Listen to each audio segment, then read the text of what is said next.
Hello everyone, welcome to Indian medical group. और मैं हूं आपके साथ ताशा और मेरे साथ हैं अमित सदाना।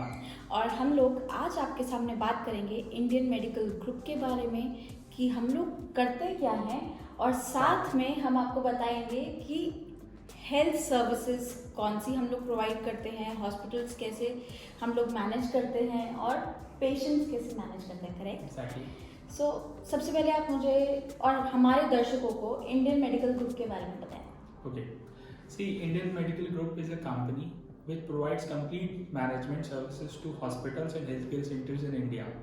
हम लोग एक हॉस्पिटल स्टार्ट होने से लेकर उसकी डे टू डे मैनेजमेंट तक उसको सब कुछ प्रोवाइड करवाते हैं, चाहे वो उसके रजिस्ट्रेशंस हों, कोई एक्रीडिटेशंस हैं, सर्टिफिकेशंस हैं, उनकी डे टू डे टीपीए की हेल्प डेस्क को मैनेज करना, उनकी क्लेम्स की प्रोसेस करवाना।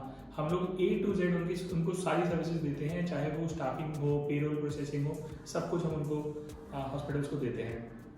ओके, तो आपने जैसे बताया कि आप ये सारी सर्विसेज प्रोवाइड करते हैं। अब इसमें से एक सर्विस आती है टीपीए। एग्जैक्टली। सो टीपीए के बारे में आज से हम स्टार्ट करते हैं। तो पहले आप मेरे दर्शकों को ये बताएं कि टीपीए क्या है। ठीक है, TPA stands for third party administrator. ये एक इंटरमीडिएटरी है between an insurance company and the insured.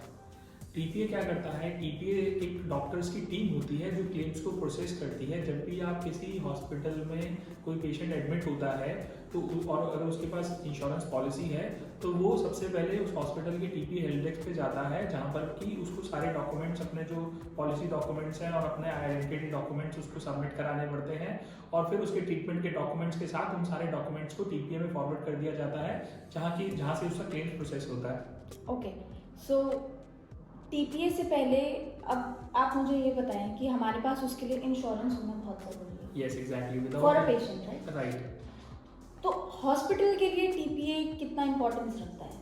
देखिए, हॉस्पिटल्स के लिए अब आज की डेट में इंश्योरेंस टीपीए जो है वो बहुत ज़्यादा इंपॉर्टेंस रखता है, क्योंकि अब सारा जो हमारा इंडियन सिस्टम है, पूरा इकोनॉमी वो कैशलेस होती जा रही है। तो टीपीए और इंश्योरेंस भी एक कैशलेस का ही पार्ट है। अब हम क्या करते हैं, हॉस्पिटल मैं आपको एक एग्जांपल के साथ समझाता हूँ। सपोज कीजिए हॉस्पिटल ए है और हॉस्पिटल बी है। हॉस्पिटल ए के पास सारी के सारी टीपीए पैनल में है, सारी के सारी इंश्योरेंस कंपनी से उसने टाइप कर रखा है, ठीक है। और हॉस्पिटल बी के पास कुछ भी नहीं है, ना कोई टीपीए है, ना कोई इंश्योरेंस कंपनी से उसने टाइप कर रखा है। तो क्या होता है, हॉस्पिटल जो बी है वो, सपोज करो मैं पेशेंट हूँ, मैंने एक इंश्योरेंस पॉलिसी ले रखी है और मैं इंश्योरेंस पॉलिसी लेने के बाद हॉस्पिटल बी में जाता हूँ। मैं एज अ पेशेंट वहाँ पर गया, मैंने उनसे बोला कि मेरे पास हेल्थ इंश्योरेंस पॉलिसी है। उन्होंने मुझे बोला कि हम आपको सर्विसेज नहीं प्रोवाइड करा सकते क्योंकि हमारे पास कैशलेस फैसिलिटी नहीं अवेलेबल। तो हॉस्पिटल बी को वो पेशेंट उसने लूज कर दिया, उसको वो नुकसान हुआ। अब वही पेशेंट, जो सेम पेशेंट है, वो हॉस्पिटल ए में गया, क्योंकि वो अब जिसने इंश्योरेंस का प्रीमियम भरा हुआ है एनुअल, इतने सालों से वो प्रीमियम भर रहा है, वो यही एक्सपेक्ट करता है कि उसे जब वो हॉस्पिटल में ट्रीटमेंट लेने जाए तो उसको कुछ भी पैसे ना देना पड़े, उसको कैशलेस फैसिलिटी मिले। तो जो हॉस्पिटल्स हैं उनको इसलिए कैशलेस फैसिलिटी की जरूरत पड़ती है ताकि वो अपना लूज ना करें। तो हम ये कैशलेस फैसिलिटी कहीं पे भी अवेल कर सकते हैं, मतलब इंडिया में? Only in network hospitals in India.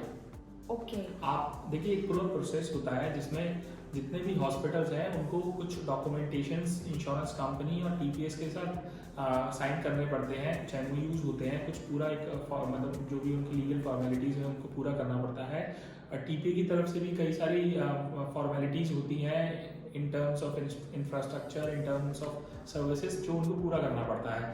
तभी जब वो चीज़ें दोनों की तरफ से टीपीए ओके करता है हॉस्पिटल को, तब वो फिर उसके पैनल पे आ जाता है। मतलब टीपीए ही अप्रूव करता है कि उसको वो हॉस्पिटल को नेटवर्क पे लेना है या नहीं लेना है। और जब वो नेटवर्क पे आ जाता है तो उस टर्म को जो बोला जाता है वो नेटवर्क हॉस्पिटल बोला जाता है। और नेटवर्क हॉस्पिटल, हर जितनी भी इंश्योरेंस कंपनीज हैं और जितने भी टीपीएस हैं, उनकी अगर हम वेबसाइट पे जाते हैं तो उसमें एक कॉलम होता है नेटवर्क हॉस्पिटल्स का या प्रोवाइडर नेटवर्क का। आप उस पर क्लिक करते हो तो आपको पता लग जाता है कि आपके एरिया में कितने हॉस्पिटल्स में कैशलेस फैसिलिटी अवेलेबल है। ओके, तो बेसिकली हम किसी भी हॉस्पिटल में जाने से पहले प्री प्लानिंग हमें कर लेनी चाहिए। देखिए, इसमें दो केसेस होते हैं। पहला केस ये होता है कि एक है आपकी प्री प्लान सर्जरी, कि आप कोई इलनेस है, जैसे सपोज करो कैटरेक्ट है, वो मतलब कोई एक्सीडेंटल चीज़ नहीं है, वो एकदम वो बहुत टाइम से आपको चल रही थी, आप उसका ट्रीटमेंट ले रहे हो, आप उसके लिए प्री प्लान सर्जरी कर सकते हो। आप हॉस्पिटल में अपने डॉक्यूमेंट्स दे दो और वो टीपीए में आपके डॉक्यूमेंट्स को शेयर करेंगे, आप प्री अप्रूवल ले सकते हो अपने क्लेम्स का। सेकंड केस होता है कि इमरजेंसी का केस, कोई एक्सीडेंट है या कोई ऐसी इलनेस है या कोई अटैक्स है, हार्ट अटैक है या कोई भी ऐसी क्रिटिकल इलनेस है जिसके लिए आपको इमरजेंसी रन जाना पड़ता है, तो उस केस में आप को मतलब पहले आपको डॉक्यूमेंट भेजने हैं, फिर आपको पोस्ट अप्रूवल आता है उसका। ओके, सो बेसिकली उस टाइम पे हमें वो डॉक्यूमेंट्स हमारे पास होने चाहिए, और अगर नहीं होते हैं तो उस केस में हम लोग क्या करते हैं अगर हमारे पास वो डॉक्यूमेंट्स नहीं है इमरजेंसी के टाइम पे, क्योंकि हम लोग जनरली नहीं रखते हैं वो डॉक्यूमेंट्स। एग्जैक्टली, देखिए उस केस में ये होता है कि इमरजेंसी के टाइम पे हॉस्पिटल आपसे कुछ कैश अमाउंट डिपॉजिट कराता है, ठीक है, वो कैश, और वो आपको कुछ टाइम देता है कि आपने, अगर आपके पास इंश्योरेंस कंपनी मतलब आपके पास इंश्योरेंस पॉलिसी है, तो आप अपने डॉक्यूमेंट्स को अरेंज करा के उनको वो जितनी जल्दी से जल्दी हो सकता है उनको दे दो, ताकि वो प्रोसेसिंग स्टार्ट हो जाए। और वो एडमिशन के लिए आपको मना नहीं करते हैं, आपको कुछ कैश उनको पे करना पड़ता है, और वो जब आपका क्लेम अप्रूव हो जाता है तो वो आपको रिफंड भी हो जाता है, depending upon I mean what kind of insurance policy the person is having and what all is covered in the policy. Okay, तो ये बात हो गई हमारे पेशेंट साइड से कि हमें टीपीए की क्या रिक्वायरमेंट हो सकती है और हमें क्या बेनिफिट्स हैं उसके, करेक्ट। तो हॉस्पिटल के लिए सिंस एक तो वो पेशेंट वाला बेनिफिट हो गया कि पेशेंट ना लूज करना पड़े, तो क्या ये टीपीए एम्पैनलमेंट करवाना डिफिकल्ट टास्क है एक? देखिए बिल्कुल डिफिकल्ट टास्क रहता है एक्चुअली। जितने भी जो टीपीए का ऑलरेडी एक नेटवर्क सेटअप हो चुका है, टीपीए आज से एग्जिस्ट नहीं कर रहा, लास्ट 15 ईयर से एग्जिस्ट कर रहे हैं, उन्होंने एक अपना एक नेटवर्क बना लिया है। हर टीपीए, हर इंश्योरेंस कंपनी ने अप्रॉक्सीमेटली 8,000 से 10,000 हॉस्पिटल्स को अपने नेटवर्क में ले लिया है, उनके पास ऑलरेडी एक नेटवर्क है। और तो हॉस्पिटल जो नए नए आ रहे हैं और या जिन्होंने पहले टीपीए या मतलब पैनल पे नहीं ली इंश्योरेंस कंपनीज को, उनके लिए बहुत सारे डिफिकल्टीज आती हैं अपने आप को पैनल कराने के लिए। अगर वो ब्रांडेड हॉस्पिटल नहीं है और बिलो 100 बेड्स का हॉस्पिटल है तो बहुत प्रॉब्लम्स आती हैं उनको रेगुलर फॉलोअप्स करने पड़ते हैं, या फिर उनके पास कुछ ऐसी एक्स्ट्रा ऑर्डिनरी या कुछ यूनिक सर्विसेज हो तभी इंश्योरेंस। पर ये छोटे हॉस्पिटल के लिए कैसे छोटे हॉस्पिटल्स करवा सकते हैं? पहली बात तो ये देखिए, इसमें रूरल में 10 मिनिमम बेड्स होने चाहिए एक हॉस्पिटल में, और अर्बन और सेमी अर्बन एरियाज में कम से कम 15 बेड्स का अगर वो हॉस्पिटल है तभी ही उसको पैनल किया जाता है, उसके अलावा पैनल नहीं किया जाता। सो बेसिकली जो हॉस्पिटल के पास मिनिमम 10 बेड्स हैं तो वो एम्पैनलमेंट के लिए अप्लाई कर सकते हैं। Exactly. सो इसमें घबराने की बात नहीं है। आपका हॉस्पिटल अभी चाहे स्टार्ट हुआ हो या आपके हॉस्पिटल बहुत बड़ा हो, और अगर आपके पास टीपीए एम्पैनलमेंट नहीं है तो आप आईएमजी यानी मिस्टर अमित सदाना से कांटेक्ट कर सकते हैं। सो अभी आपने जैसे हमें बताया कि अर्बन सिटीज़ में जो हॉस्पिटल्स हों उनके लिए 15 बेड्स मिनिमम रिक्वायरमेंट है और रूरल में 10 बेड्स मिनिमम रिक्वायरमेंट है। Exactly. क्या और कोई लीगल रिक्वायरमेंट भी है जो उन हॉस्पिटल्स को पूरा करना चाहिए? एंड इज इट डिफरेंट कि अर्बन में अलग हो और रूरल में अलग हो वो लीगल रिक्वायरमेंट्स? ऐसा कुछ नहीं है। देखिए, एक NABH एक बॉडी है, गवर्नमेंट बॉडी है, जो कि हॉस्पिटल्स को एक्रेडिटेशन देती है। उस एक्रेडिटेशन में क्या होता है कि वो हॉस्पिटल्स का इंफ्रास्ट्रक्चर, उसकी SOPs सब कुछ चेक करती है और उनको एक सर्टिफिकेट इशू करती है। जैसे हमारा ISO एक सर्टिफिकेशन है, वैसे ही NABH भी एक सर्टिफिकेशन है जो कि हॉस्पिटल्स को दिया जाता है। अगर वो आप NABH के पैनल पे हो तो आपके लिए बहुत इजी हो जाता है किसी भी गवर्नमेंट स्कीम्स में पैनल, मतलब किसी भी गवर्नमेंट स्कीम्स को अपने पैनल पे लाना, इंश्योरेंस कंपनीज और TPS को पैनल पे लाना बहुत इजी हो जाता है आपके लिए एज अ हॉस्पिटल ओनर।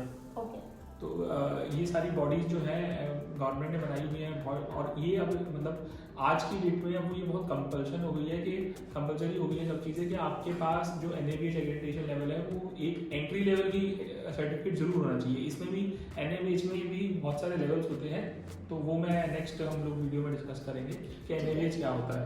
ठीक है। सो बेसिकली हमारे पास अभी जो मेन हमारा रिक्वायरमेंट है वो NABH है, एक्रेडिटेशन। अगर NABH मतलब रिक्वायरमेंट बहुत जरूरी, वो होता भी ज़रूरी है, आज भी ज़रूरी है। वो इसलिए ज़रूरी है कि उससे आपका ना हॉस्पिटल आपको और फिर जो लीगल फॉर्मेलिटीज़ हैं, अगर आपके पास NABH का सर्टिफिकेट है तो आपकी बहुत सारी और चीज़ें लीगल फॉर्मेलिटीज़ आपको नहीं करनी पड़ती और बहुत सारी प्रॉब्लम आपकी सॉल्व हो जाती है। आप सिर्फ NABH का एक एक्रेडिटेशन ले लेते हो तो, और आपको TPA एम्पावरमेंट में बहुत आसानी हो जाती है उससे।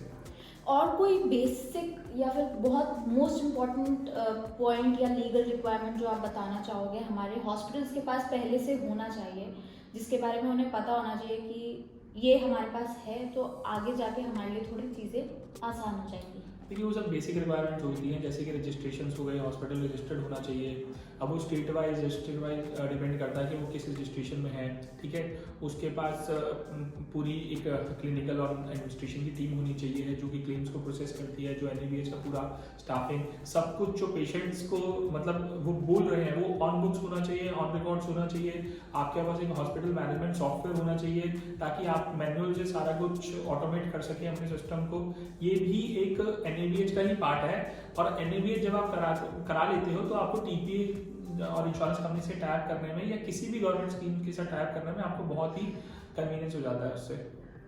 ओके, ये बात हमें बहुत ही इम्पोर्टेंट पता चली है।